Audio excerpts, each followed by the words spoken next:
Our moderator today studied at a gay university and studied in different fields of social psychology and environmental psychology, and lectured at the university as well.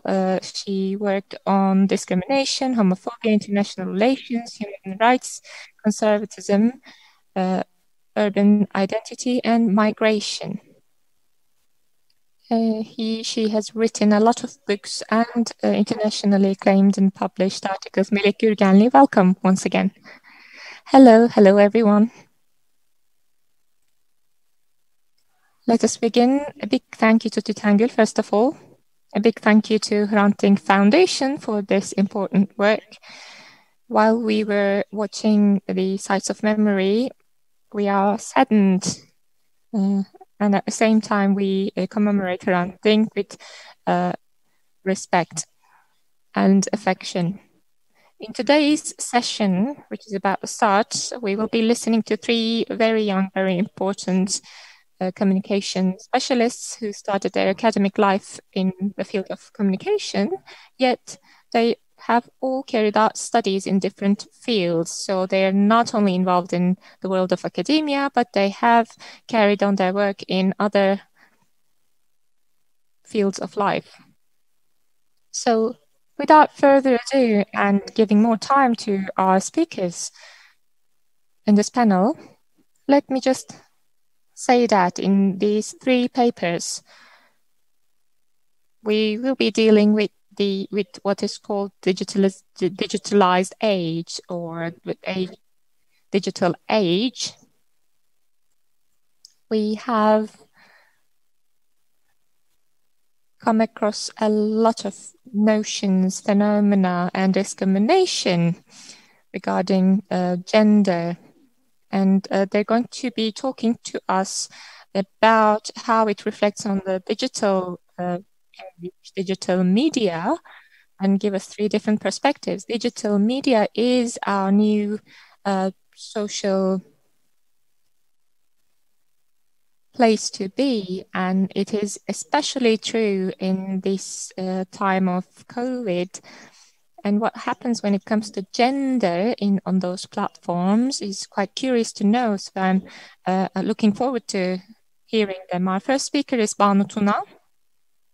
She graduated from Communication Faculty of Istanbul University. She moved on to do her master's at Bilgi University. And she's also doing the master's on human rights law. And she did journalism as well in past years. She worked as a journalist, as a correspondent, and editor. She also did work with NGOs. She was the Istanbul office director of Journalists Association. She worked at the Equal Rights Watch as well in the Netherlands, Helsinki. And she also worked in she also works in one of their most important projects on the subject, and she also works as a freelancer journalist. Banu Tuna, over to you. Thank you very much for this lovely introduction. Good weekend, everyone. Thanks to the opportunity offered to me by Hrant Dink Foundation, I have been with very valuable people throughout the course of the 2 days. We've been touching upon different aspects and dimensions of discrimination. In this session, I'm going to be talking about sexist language and attacks against the females against women on social media. In academic studies, there are two axes that come to the forefront. On the one hand, the focus is on the sexual discrimination against women at workplaces, and the other one is on social media.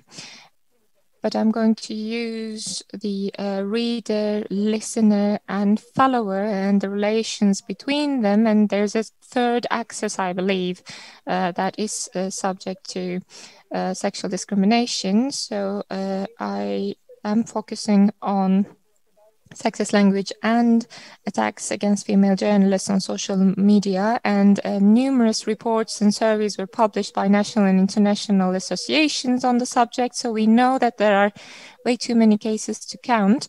That is why I wanted to focus on the impact left on women, and I carried out in-depth interviews with 7 journalists, female journalists. They use the social media by 59.5%, and Twitter is the social network that is used the most. The purposes of using the social media.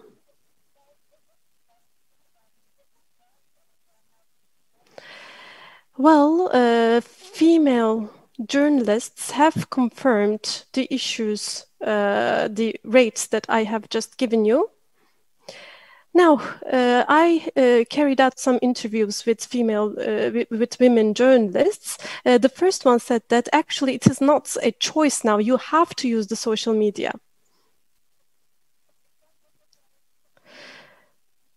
The target that's reached by the mainstream media is quite high, but thanks to social media, we can eliminate the gap.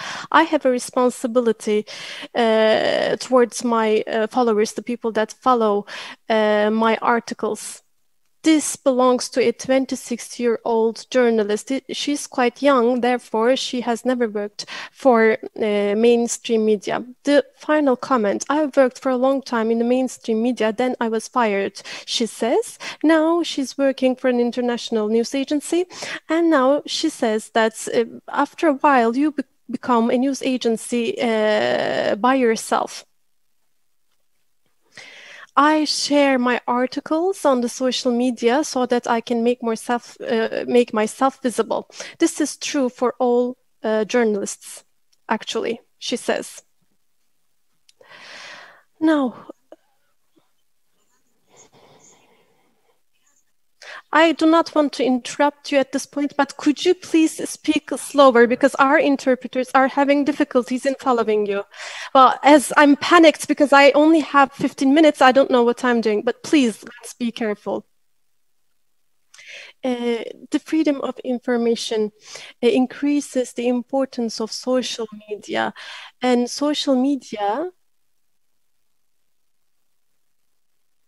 creates patriarchal repression. They are trying to silence women, actually, on the social media.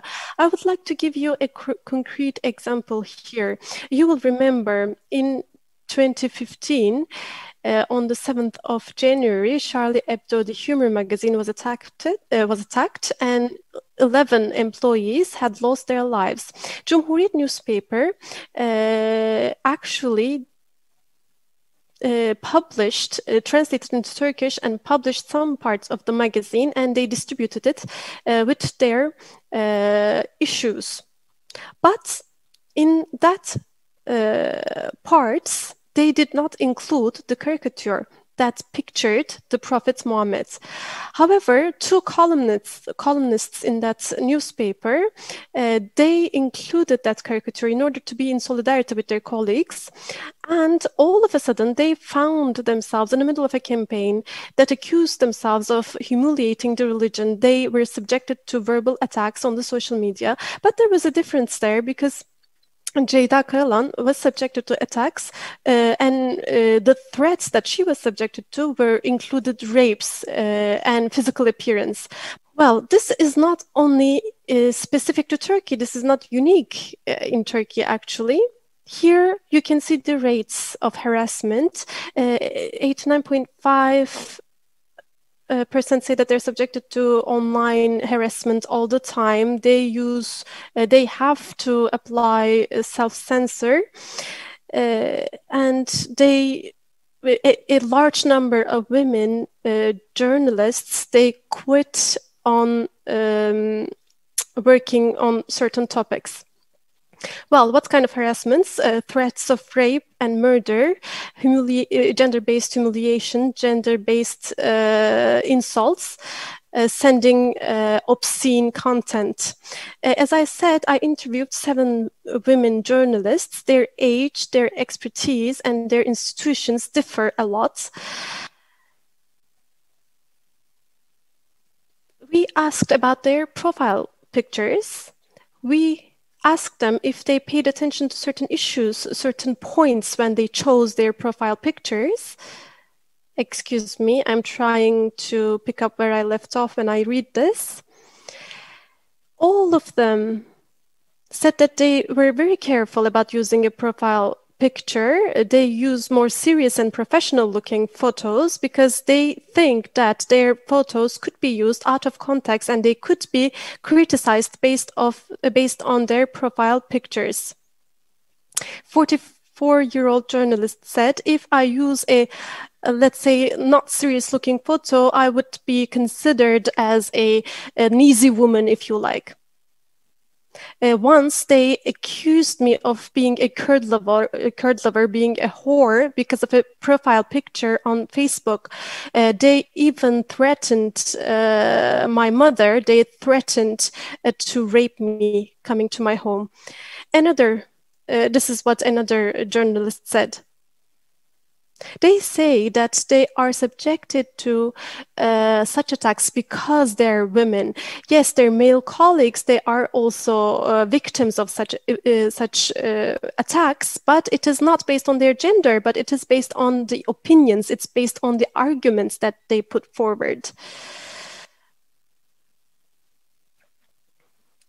This women journalist says that everybody can be criticized. No one is exempted, but sometimes you are subjected to gender-based violence or attacks. They, for example, tell me go and do the dishes at home. Sometimes they accuse me of my because of my physical appearance. When it's the men writing up certain articles, they're attacked based on their ideas, but we are attacked based on our gender. When they're asked to cite examples, they talked about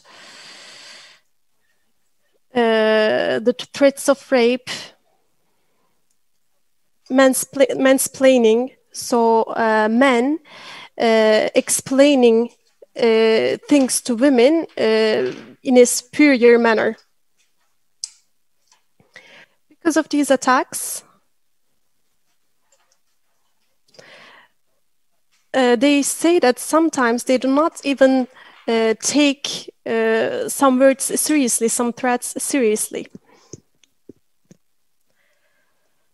About Syrians, they say, I shared a caricature and I say that the crescent on the Turkish flag is represented as the mouth of a shark eating Syrians. After I published this, I received many rape threats. I had never witnessed this before. A friend of mine called me after this and asked me if I was doing okay or not. I wasn't fortunately in Istanbul. If I had been in Istanbul, I would have been afraid of staying at home. Sometimes the nationalist people's reactions are more frightening. We ask them which kinds of articles result in such attacks mostly. They say the Kurdish issue, religion, nationalism, and especially sometimes football if it's the transfer period. Such articles increase their possibility of being a target of an attack. A female journalist working on TV said that it doesn't matter what she says or what she says or what she publishes. Even if I say 2 times 2 equals 4, they tell me, oh, okay, bitch, I'm glad that you said it. So they always find a reason to attack me. On sports channels, one of the interviewees worked on a sports channel, and she said that it was very difficult to exist there as a woman. It took a lot of time for her to make herself accepted, and she was subjected to many attacks. That's what she said. And they defined this as a trauma. Therefore, these attacks are considered as a trauma by journalists. They say that this was quite traumatizing at the first time, but then they got used to it. They now get less traumatized. They say even if they're less affected by them, in order to not to give up the fight, she receives psychological support. In the reports of OSCE, that report talks about a chilling effect because of the troll attacks that continue for hours and for days. These are the most frightening experiences of women. I would like to share a few of those with you. So, journalist says, it continued for a week. I thought about answering them, but my manager said not to. They told me that it would pass. I felt like I wasn't able to breathe. I didn't want to be alone at home. I felt so desperate. I wasn't able to sleep, she said. Another interviewee said, the first lynch that I experienced on the social media, I was afraid to go out home. I thought that they were waiting for me at my door. I talked to my family. I told them that I was really scared. I was going to quit my job actually, but my manager said, if you do not want to hear criticisms, do not do your job. If you hear such criticisms, it means that you're doing your job very well. Now I have learned to take that perspective, she says. Another example shows us that the managers have a certain perspective about the harassment experienced by women. It seems that managers do not try to take measures or do not develop reflexes or practices to protect their employees. Another important point here is that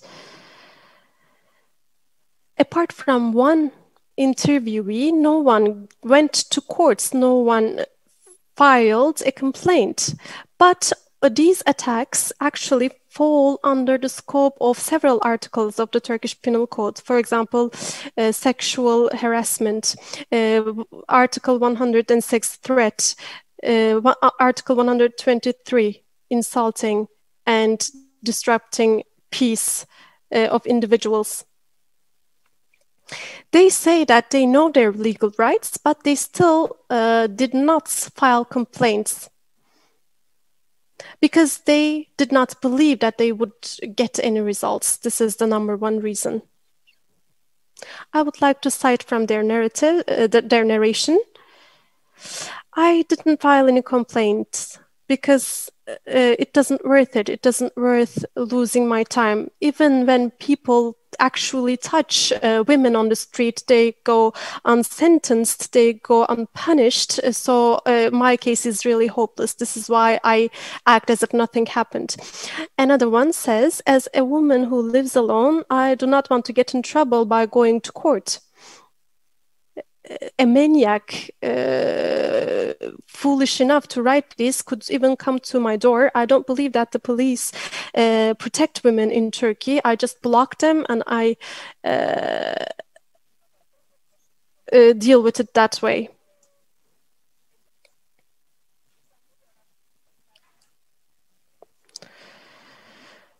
Therefore, using the block and report mechanisms on the social media is actually the most common methodology. Another methodology is that they ignore the comments, they don't read the comments. Another methodology is disclosure. Calling for help is how it's defined actually. Let's say that you share a post and under that there are harassments, threats, etc. But that comment could be lost, could be ignored among all other comments. So the journalists actually retweet such comments and this way they call for help from other followers of theirs. And this is quite promising, quite comforting for them from time to time. So to wrap up, women journalists believe that it is obligatory for them now to be active on social media, but they're subjected to sexual attacks. And based on that, they give up on publishing on certain issues. If they share their ideas on sensitive topics, they are subjected to violence and discrimination. For the future of gender equality,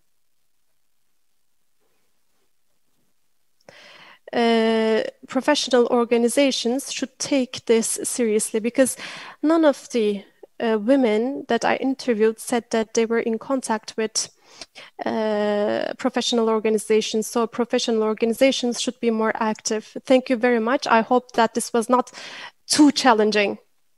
Actually, going to court, seeking your rights, even this is frightening. They believe that this is going to bring another threat. Going unpunished is common in Turkey in every area, and especially in this area. There are many examples of this. You go to court for something, but you do not get any result out of it at all. Especially journalists, they experience this very frequently. The only thing that we can do is solidarity, actually, but maybe there are other things to do as well. Actually, this is what we need to think about. Thank you very much. Now, our second speaker, Gülüm Şener. Gülüm Şener is going to talk to us about anti-feminist discourses on the social media. She comes from a communication background as well. She has received her undergraduate degree from the Faculty of Communication. Her PhD at Marmara University focuses on new public sphere of global capitalism, the use of the internet by new social movements. This is going to be quite interesting. As far as I understand, she has a paper published on this. Digital activism, social movements, and the new media culture are among the topics of research of hers. So she's going to talk to us about anti-feminist movement in Turkey, digital activism, video activism, social media, and gender-based digital violence are the topics on which she worked on. In these areas, she has various publications and books. Now, we are going to give the floor to Gülüm Şener. Well, I like to start my presentation by giving some definition and a short literature review on anti-feminism. In my study, I positioned anti-feminism as a counter movement which aims to challenge and evaluate feminist movements. Anti-feminism can be considered as a reaction to feminism because it opposes the demands, actions, achievements, and even the existence of the feminist movement. It opposes women's entry into the public sphere. It opposes to the reorganization of the private sphere, women's control of their bodies, and women's rights in general. Anti-feminism can be considered as a conservative and reactionary movement because anti-feminist purpose is to block or reverse certain gains of feminist movement.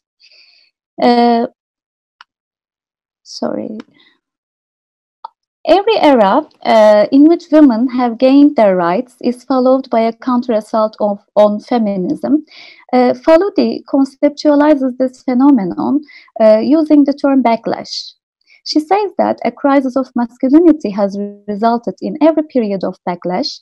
This crisis of masculinity is due to several socioeconomic and cultural factors, such as the increasing participation of women in the labor market or in the public sphere, and women's control over her fertility, shifts in gender roles, parental relationships, changing family structures, and also recognition of the LGBTI rights.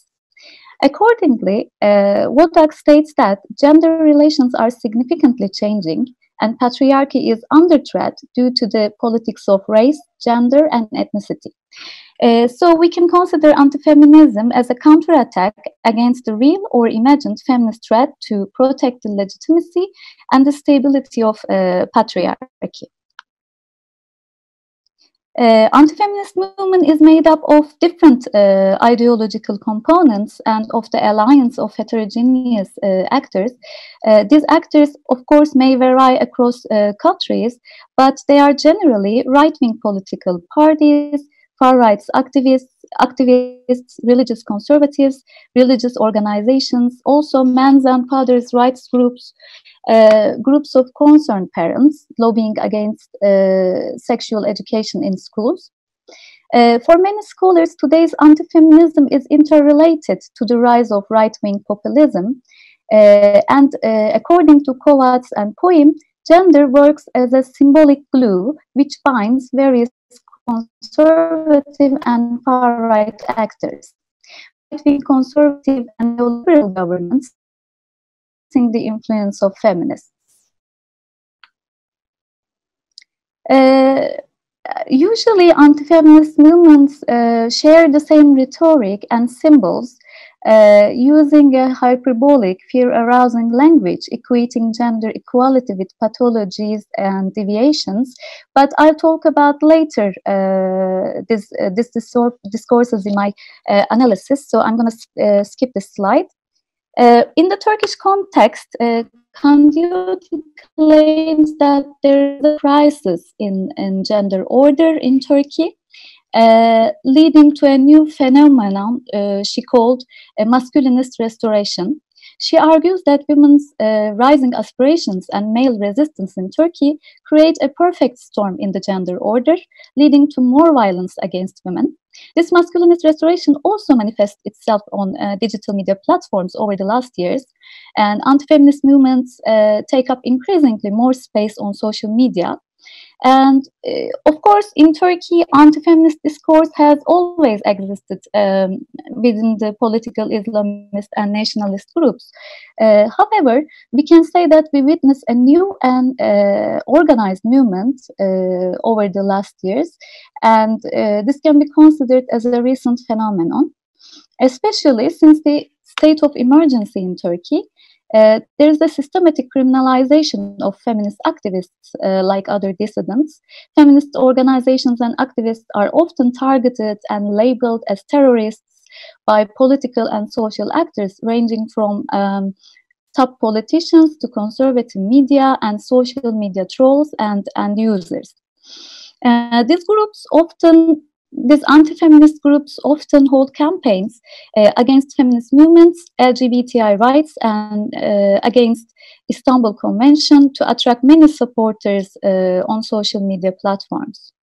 Alev Özkazanç distinguishes four main strands of anti-gender politics in Turkey. The first one is the conservative Islamist government policy, which favors and promotes traditional values, gender roles, and motherhood. The second one is more radical views opposing to the government and asking for more severe anti-gender politics.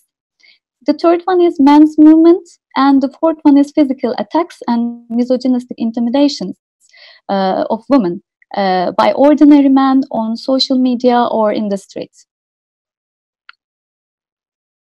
As a methodology, first of all, I analyzed the hashtag Feminist Terörüne Dur De to reveal and categorize discursive practices of anti-feminist activists on Turkish Twitter.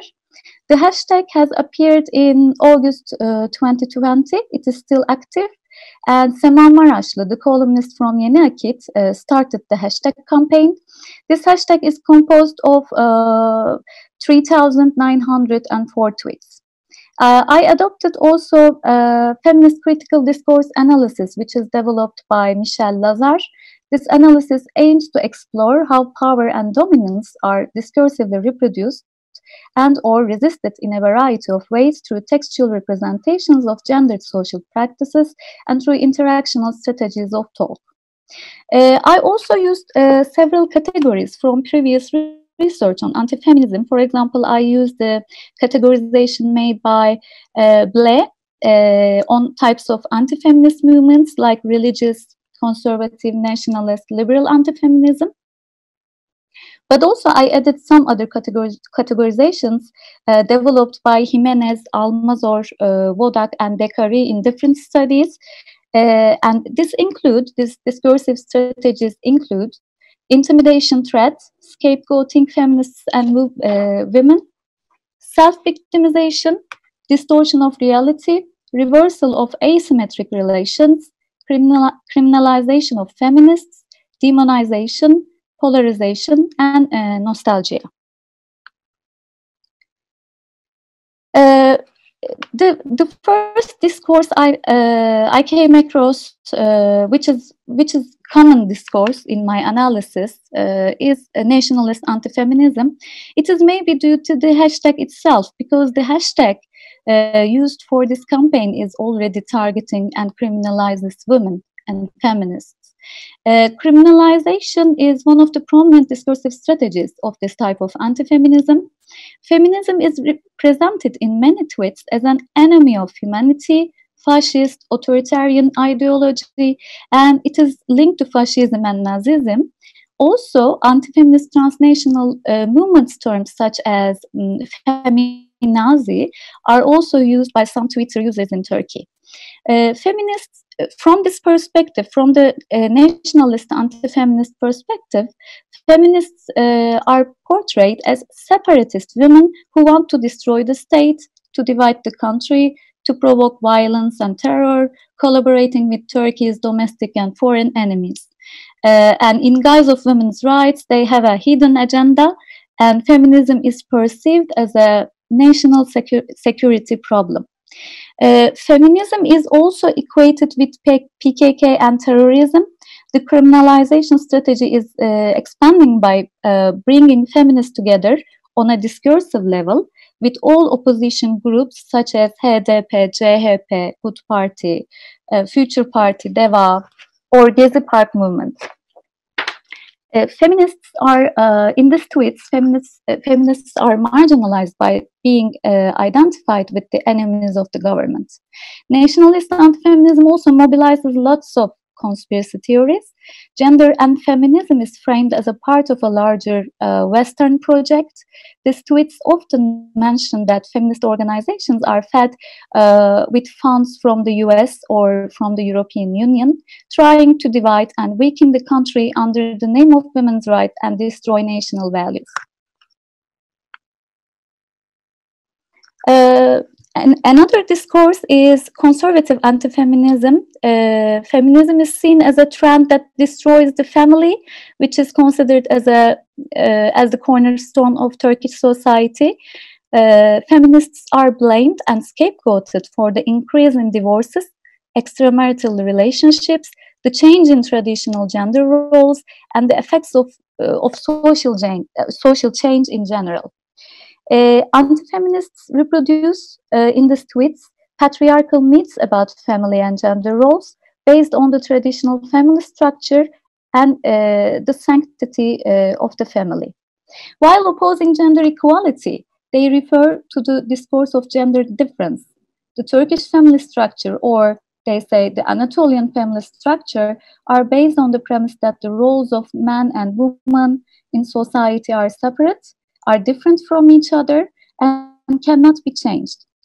These tweets also embrace nostalgia for men who send these tweets with the anger of losing their privileges, and they call for back to our basics. Another discourse is religious anti-feminism. According to this discourse, feminism is seen as a trend eroding Islam and Islamic values, and feminists are generally demonized. They are labeled as infidels or kafir, unbelievers, troublemakers, or feminism in general is considered like haram. Feminists are also demonized by establishing a dichotomy with other women. They use labels such as doomsday troublemakers versus girls of Islam, Lilith's bitches versus Asım's generation, and feminists who have no fear of God versus our moral and lawful women. In addition to that, they see Islamist feminists, they call them green feminists, as a greater threat to Islam. But it is also claimed in some tweets that secular feminists deceive Muslim women and make them feminists. Religious anti-feminist tweets also target sometimes the government, blaming the AKP politics for being under the influence of feminism, and also they are targeting Kadem, and they call for the minister of family to resign. And another discourse that I have encountered is liberal anti-feminist discourse.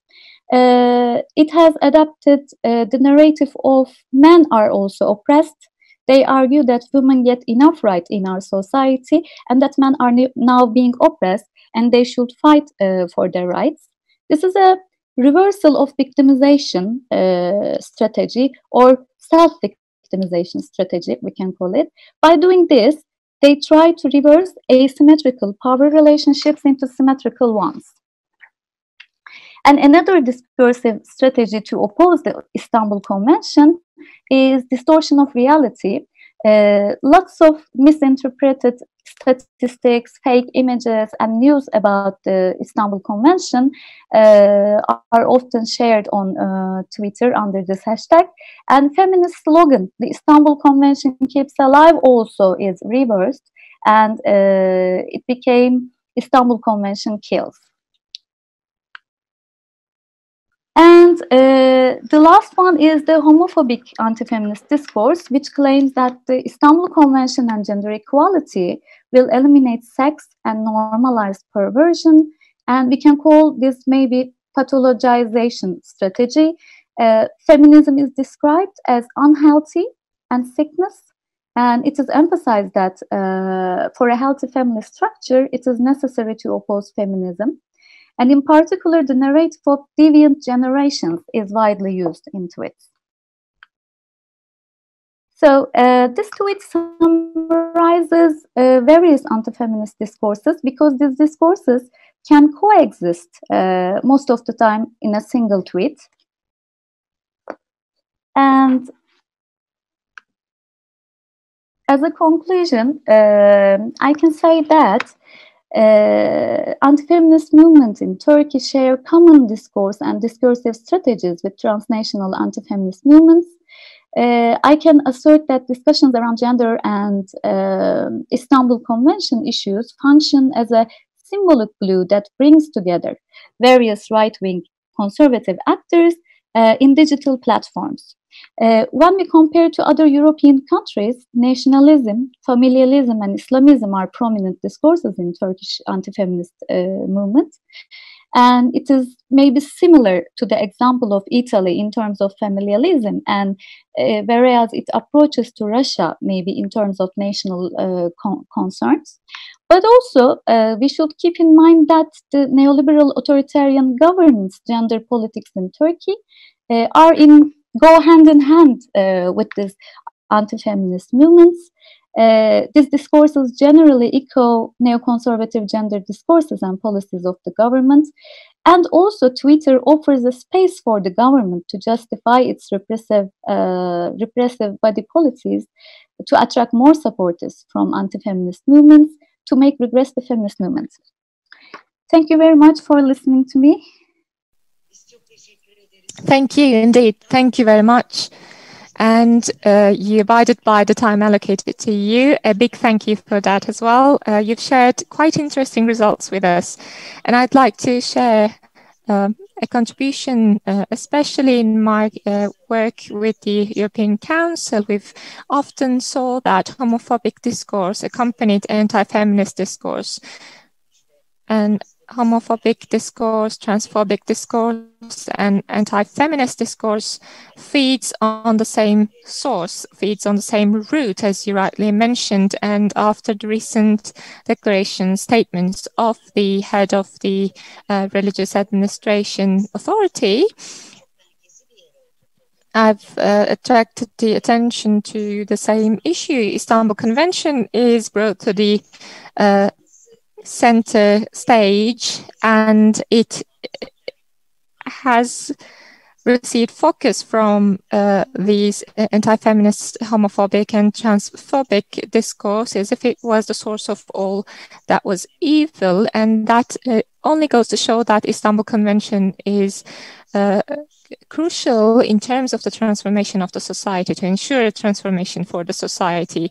A big thank you once again, and let's move on to our third speaker. Our third speaker is also a communication specialist, Aylin Berna Zamandar Başoğlu. She's going to deliver a presentation on a very interesting topic indeed. She's going to be talking about hate speech in digital games. I want to say young people, but I do like playing online games myself.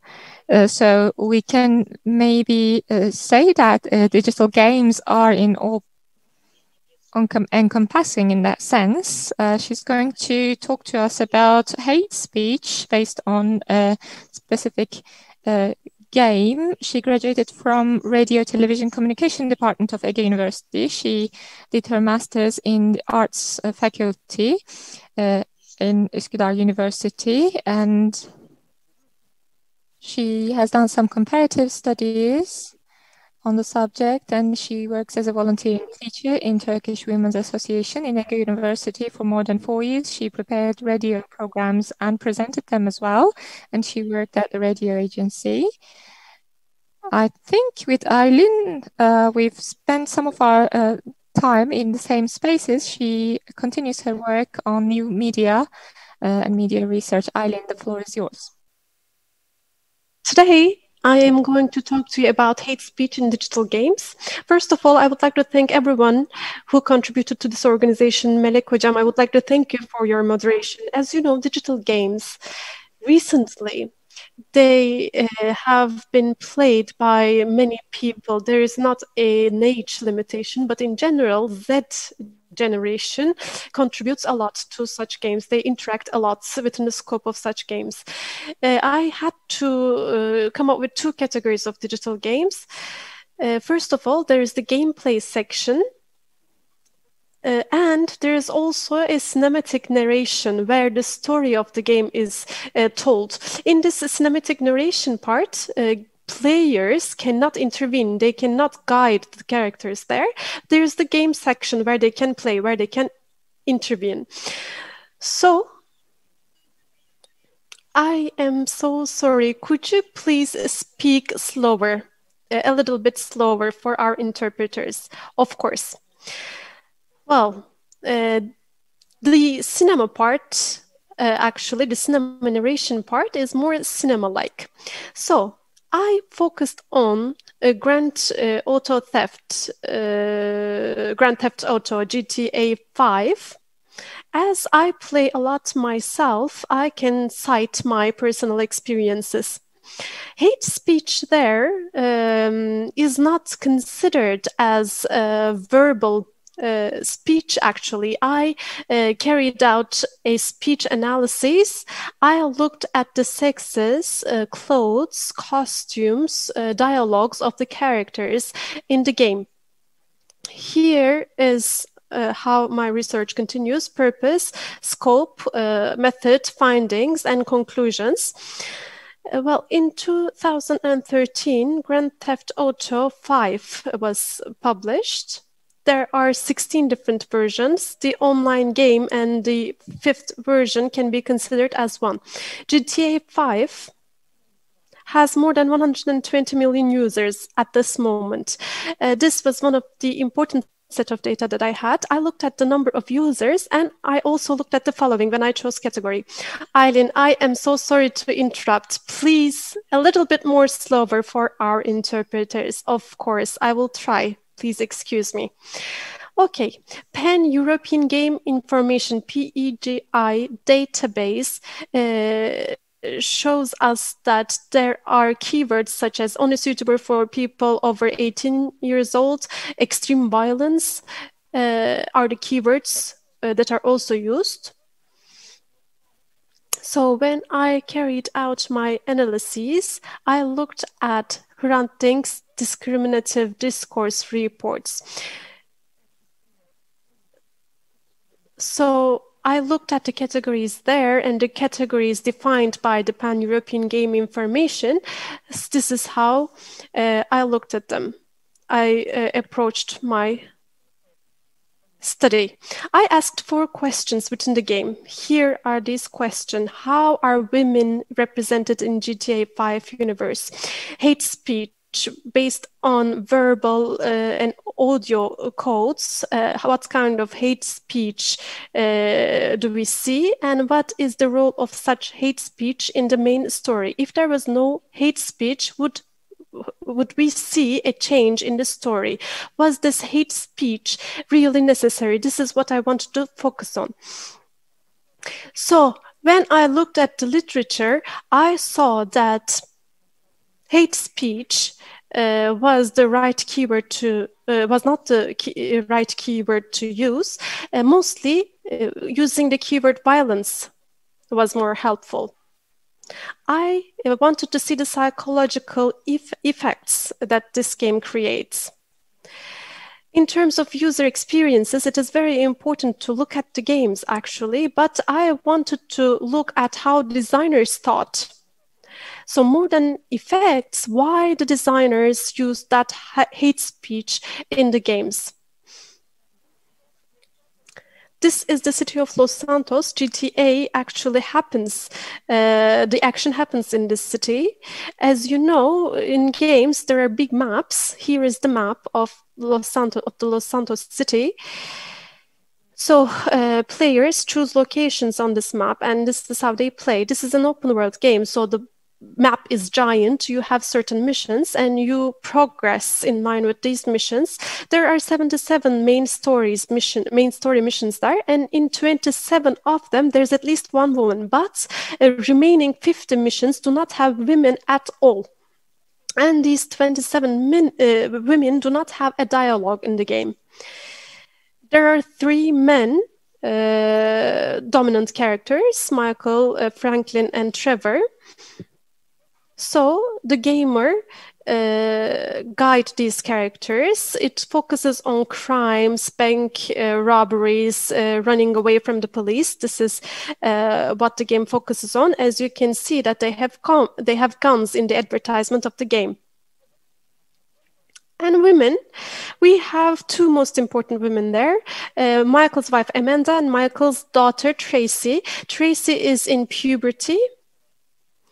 Actually, she's 13, 14 years old. She goes to high school, but when we look at her clothing and her behaviors, she doesn't match the image of 13-year-old girl or 14-year-old girl that we have in our minds. She acts as if she was an adult, actually. Most of the characters, they're adults, as I said. There's only Tracy that is in puberty. We have 2 more female characters, but they're not included in my category because they're not as prominent as them. Amanda goes through a memoplasty, actually, and in dialogue, we see many referrals to this surgical operation. We hear many sexual implications, and Amanda cheats on her husband Michael with her tennis coach. And in order to remind us of that, she always wears sportswear or tennis clothing. So the fact that she cheated on her husband is reminded all the time. According to some research carried out by the ITIS, women are used in a sexual way 6 times higher than men in video games. Only 14% of video games use women, and when they are used, actually, they are used as sexual objects, as a pornographic figure. Their physique is actually contrary to what we see in normal life. Enormous breasts, for example, very thin belts, etc. They have these perfect form of body. I would like to talk to you about an action in the game. Tracy, Michael's daughter, goes to a reality show about singing and dancing without the permission of her father, and people go crazy about this. They go to this place, Michael's friends go to this place, and they become violent against the people that are there. And they tell Michael, aren't you going to do anything about it? So this shows us how patriarchy is important in our societies. Maybe he wasn't going to do anything about that, but hearing all these things from his friends, he actually forces her daughter to go out of that place. Now we see Trevor in this scene. Deborah is another woman that we see in the story, and she's the only woman that is normally dressed actually in the game. So a male character needs to be accommodated at her home. So he proposes to her and she denies. She says, I have a career. I don't need you. This is the key word there. And then all of a sudden we see this black screen and we see Trevor in blood getting out of the home. So he killed the woman. If you have a normal appearance, a normal profession, there is only one woman character like that, and that woman gets killed after 1 or 2 minutes, and any of the remaining women does not have such a profession, such a job.